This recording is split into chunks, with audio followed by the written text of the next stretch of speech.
không phải là tập thực đèn.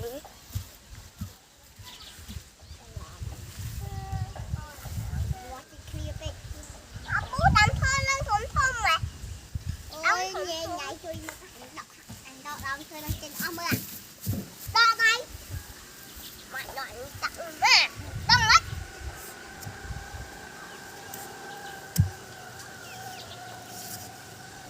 Cài đi.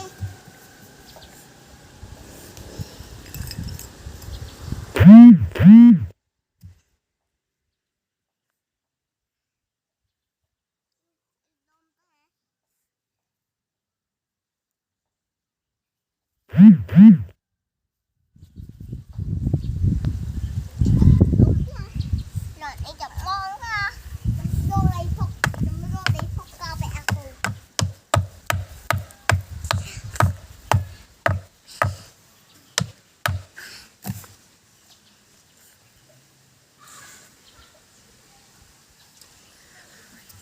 Bố anh ơi. Anh học ba này. Anh nó học ba này.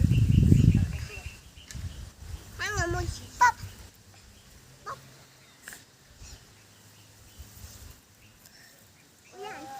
Dạ từng mà có là phú ơi. Anh được.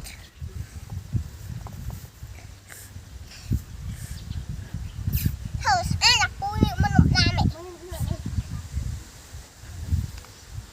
Ai mẹ đánh thơ bình bình món. Đánh thơ sẽ năng. Lấy mơ. Đánh thơ anh ta mẹ. Pi món. Đào con cái cây. Học học. Ơi! Lô mở ra. Tao quay đánh thơ. Cô quay mới đạt ra tao quay đánh thơ Việt Nam ạ.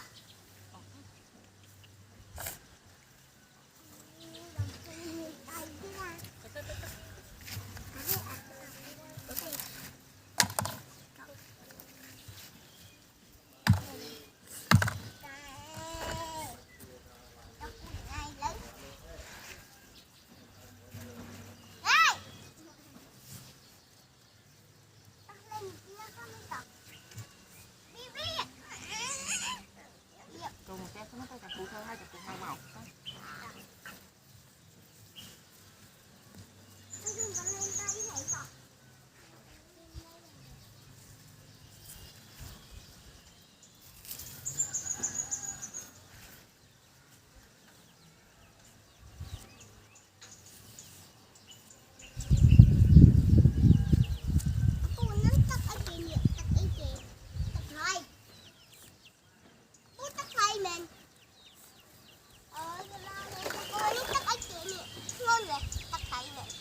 Cũng được.